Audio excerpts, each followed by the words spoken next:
Captain Marvel, Ms. Marvel, and the Marvelous Monica. Self-promotion, anyone? Together at last! How could it go wrong? Congratulations, you have finally asked a relevant question. The MCU's latest chapter has us marveling at all the wrong things. Last time I trusted someone, I lost an eye. While Marvel Studios panics over box office returns, how about we just make a good movie? What made this mashup such a misfire? Let us count the ways. And a warning if you're curious, we're spoiling everything ahead. And I can't keep looking at it because it's horrible. The Marvel Studios logo used to really mean something. For audiences, it was a sign of quality, or at least a sign that Robert Downey Jr. might show up and make some naughty jokes. Let's face it, this is not the worst thing you've caught me doing. For the film industry, that logo was a warning sign. It meant our movie is gonna open to at least $80 million, so back off. This weekend is ours. F you, Best Exotic Marigold Hotel. We have a Hulk. I feel as if I'm on my deathbed. Even Black Widow opened to $80 million, and that came out when the only person going to the movies was the unkillable psycho Tom Cruise. Can't believe I risked getting COVID to go see Black Widow. But after Black Widow, things started to slip. Shang-Chi, not as much money. Eternals, not as much money. Spider-Man, Thor, and Black Panther sequels got things back on track a little, especially Spider-Man, even though that was mostly a gimmick. I love you guys. Outside of that success, the box office totals keep getting smaller. You mean shrinkage? Yes! Significant shrinkage. People stopped showing up. If the choice was see another Marvel movie or get a second vasectomy, We're gonna celebrate with the mother of all cocktails, the vasectomy. audiences would have chosen the latter. I know I did.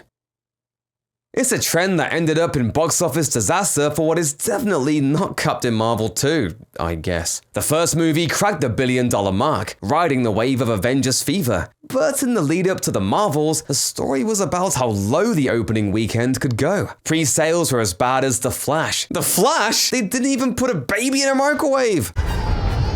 So, The Flash was bad enough, with a $55 million domestic opening weekend. But now here comes The Marvels, racing it to the bottom. Yeah, and it's not like a competition. The box office total for the movie's opening weekend came in at a grand total of...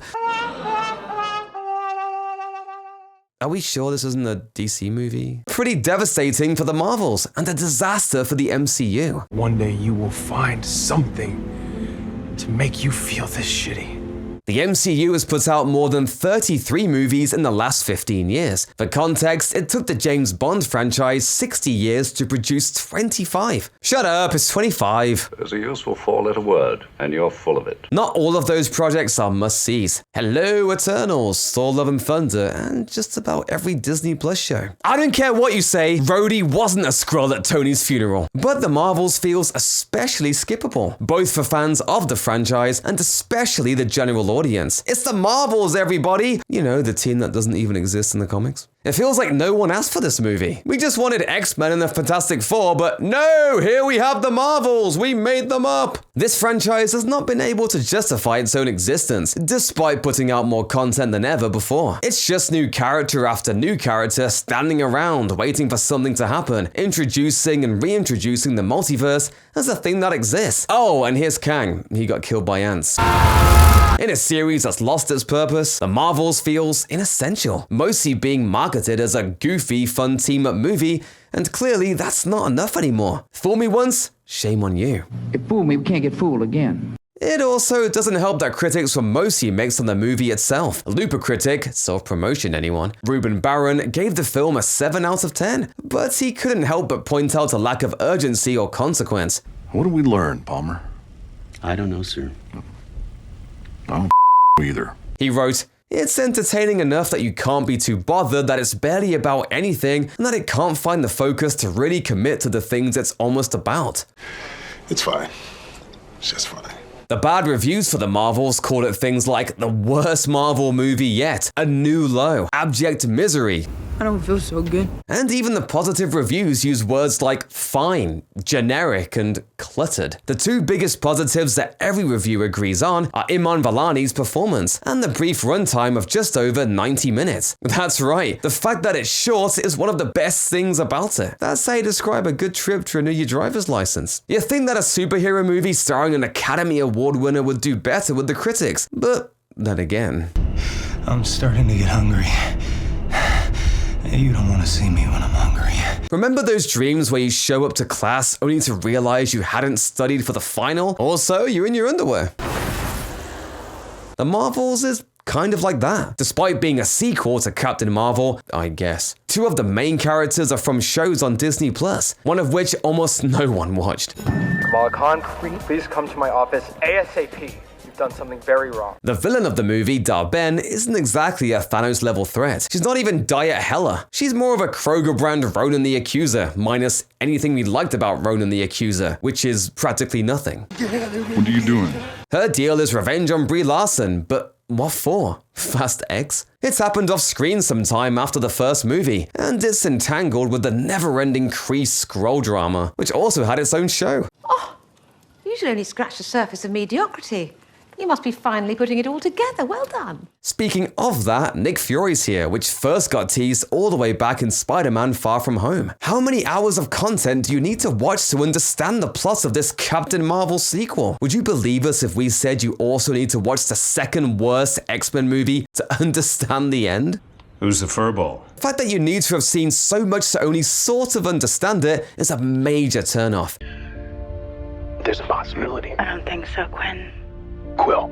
Marvel assumes that audiences will watch just about everything leading up to this movie. But now they're finding out that nobody likes homework, and all that overconfidence is coming back to bite them in the ass.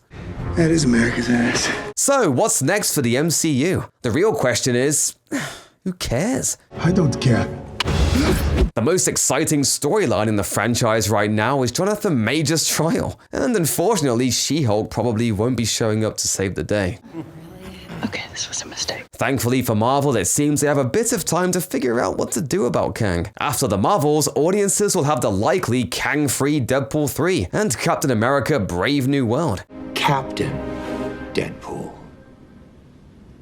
No, just Deadpool, yeah. Once Phase 5 is done though, there will be no escaping the Kang conundrum. We should be dealing with a bigger problem here. He who remains. I understand. The next Avengers movie is literally named after him. We couldn't be less excited. So let's stop wasting time.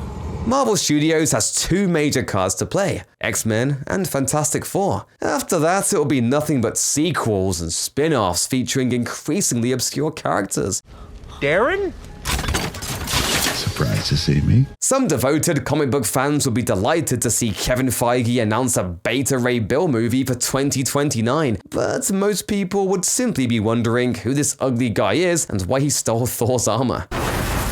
But who knows, maybe he'll show up in Secret Wars alongside Roger Corman's Fantastic Four and Lou Ferrigno's Hulk.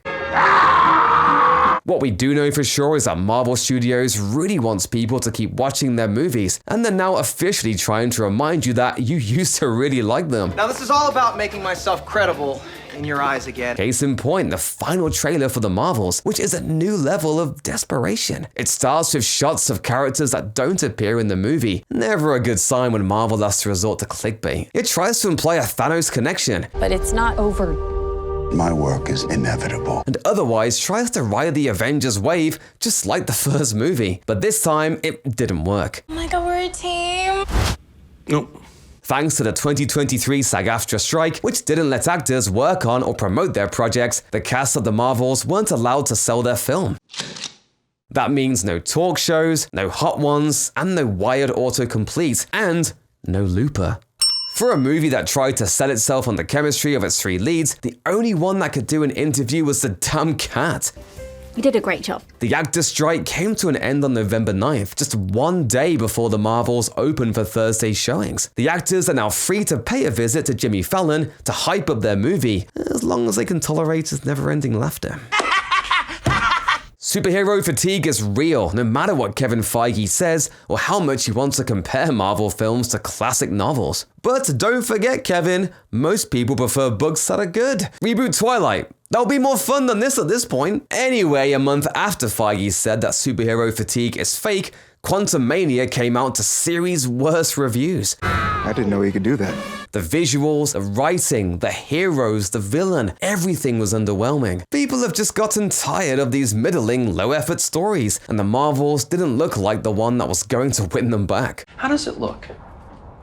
It doesn't matter that it stars Brie Larson in a perpetual state of just remembering she left her kid at the vape shop, or that it also boasts a talented, diverse cast. It's no wonder a movie called The Marvels didn't do well at the box office. The Marvel name is starting to mean it's kind of a waste of time. Gotta say, I sometimes miss that giddy optimism.